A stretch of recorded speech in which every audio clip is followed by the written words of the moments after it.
आज हम इसी श्रृंखला में पेरेंटल बिहेवियर के आगे की ओर चलेंगे, जिसमें देखेंगे कि केयर आफ्टर बर्थ क्या होती है। कि वो जो पेरेंट्स होते हैं वो आफ्टर बर्थ भी किस प्रकार से वो केयर करते हैं। तो देखते हैं कि जो आफ्टर बर्थ जो अपनी जनरेशन है या अपनी रेश है उसको अनेक प्रकार से देख रेख कर उनकी जो रक्षा करता है। तो इसके बहुत सारे जो रीजन्स हैं या स्वरूप हैं, उनमें पहला है कि प्रोवाइजिंग्स एंड द प्रोटेक्टिंग यंग्स। उन जो नवजात होते हैं उनको किस तरह का भोजन दें, किस तरह से उनकी सुरक्षा उपलब्ध कराएं जिससे कि वो सुरक्षित रहें।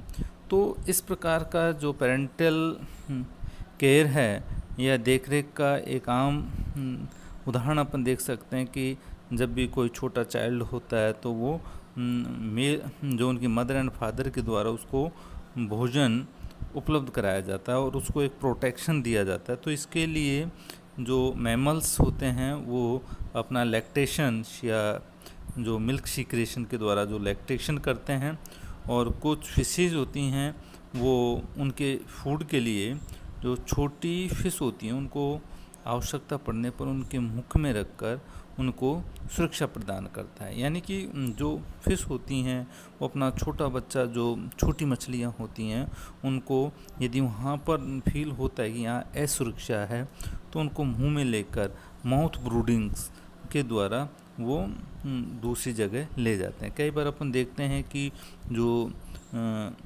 छोटे जो एम्ब्रियो होते हैं, चिक एम्ब्रियो वगैरह, या छोटा जो बच्चा होता है, चिक एम्ब्रियो तो नहीं कह सकते, पर जो पक्षी के बच्चे होते हैं उनको भी मुंह में लेकर दूसरी जगह वो चले जाते हैं जहां उनको सेफ्टी या प्रोटेक्शन के पर्पज़ से वो सेफ जगह होती है।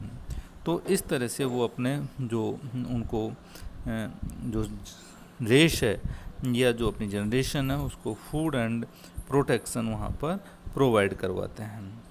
इसी में ही अगला है कि care followings nutrition and the independence. यानी उनको किस प्रकार का जो फूड न्यूट्रिशन दिया जाए जो और वो आगे जाकर वो सेल्फ डिपेंड हो सके और संतति की देख रेख हो सके।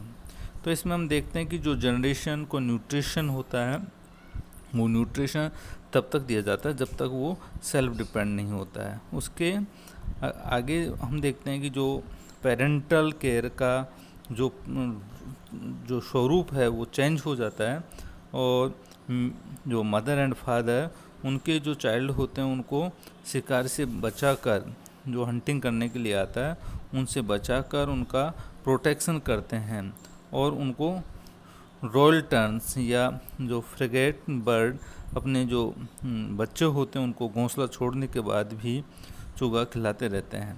जो प्राइमेट होते हैं वो अपने बच्चों को इस तरह की जो प्रॉब्लम्स होती हैं उनसे उनको बचाते हैं। तो हम देखते हैं कि बहुत सारी जो स्पीशीज़ होती हैं उनमें जो पेरेंटल केयर होता है उसको बहुत ही सावधानी से ध्यान रखा जाता है जब तक कि वो उनके यंग्स होते हैं वो ठीक तरह से अपने ऊपर डिपेंड नहीं हो जाते हैं। तो कुछ स्पीशीज़ में जैसे अपन जो फिश के देखते हैं कि वो करोड़ों अंडे देती है, पर उनका जो पेरेंटल केयर होता है वह पूरों की नहीं कर पाती है, और वो कुछ की ही पेरेंटल केयर कर पाएगी जिनमें से वो जो छोटी फिशेज वो निकल जाती हैं।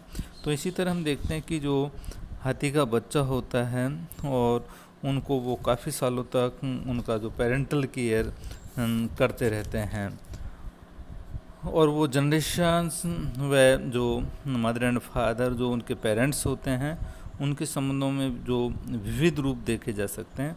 तो पेरेंटल केयर दो प्रकार से किया जाता है।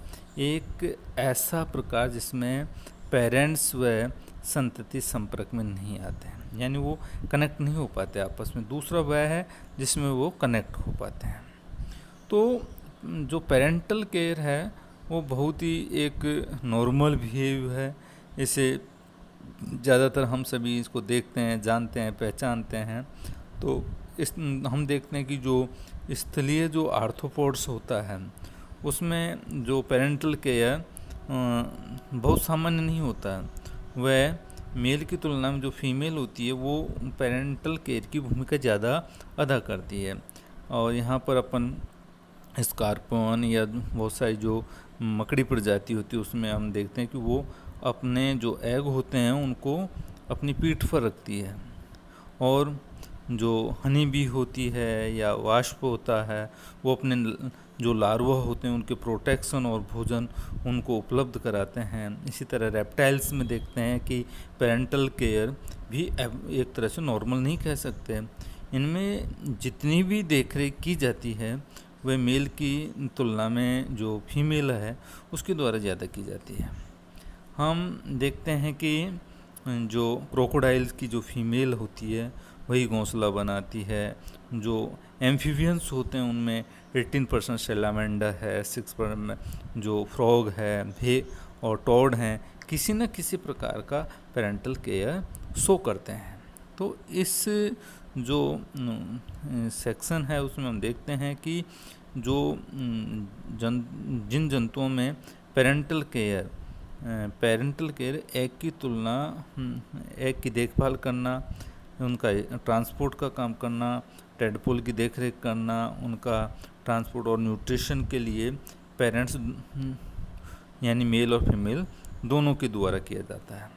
लगभग 25% जो फिश होती हैं उनके जो एग होते हैं उनका जो वॉचमैन की तरह उनकी जो फिश हैं वो कार्य करती हैं।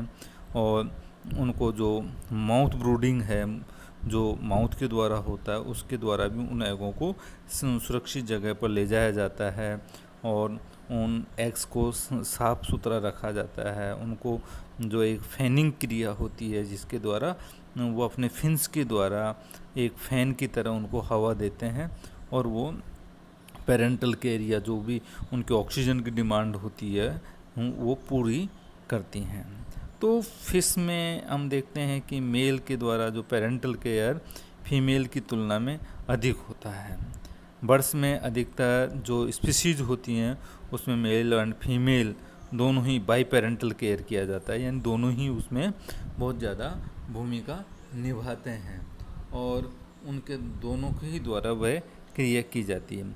तो इस तरह बर्ड में भी इस मामले में एक बहुत ही अच्छा कार्य होता है कि उसमें जो यानी मेल न सिर्फ जो उनके बच्चे होते हैं उनकी देखरेख बल्कि उनके अपनी जो फीमेल होती है उसको भी भोजन उपलब्ध कराते हैं। यानी जब वो एग लेइंग की क्रिया करती है तो जो उनका मेल होता है वो बच्चों का तो ही पेरेंटल केयर की भूमिका पूरी निभाता है पर उसकी जो फीमेल होती है उसको भी वह फूड प्रोवाइड कराता है। इस तरह से हम देखते हैं कि जो जितने भी एग देने वाले या उनको सहने वाले जो होते हैं एनिमल्स उन बर्ड्स उनके घोंसलों के निर्माण के समय अंडे के जो उनको हैचिंग होते इंक्यूबेशन पीरियड होता है उसके समय उनका जो फॉर्मेशन ऑफ उनकी हाउसिंग होती है उसके समय जो फीमेल को भोजन उपलब्ध कराना, ये सारी क्रिया में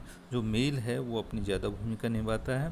तो इसी तरह से हम मैमल्स की जो स्पीशीज़ होती है उसमें देखते हैं कि उसमें 100% पेरेंटल केयर की जाती है जो गेस्टेशंस और लैक्टेशन को भी शामिल करती है।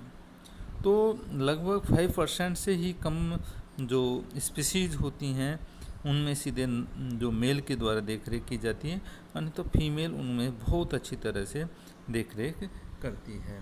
तो इस तरीके से ये एक जो पेरेंटल केयर है वो कंप्लीट प्रोसेस इनके द्वारा किया जाता है आफ्टर बर्थ।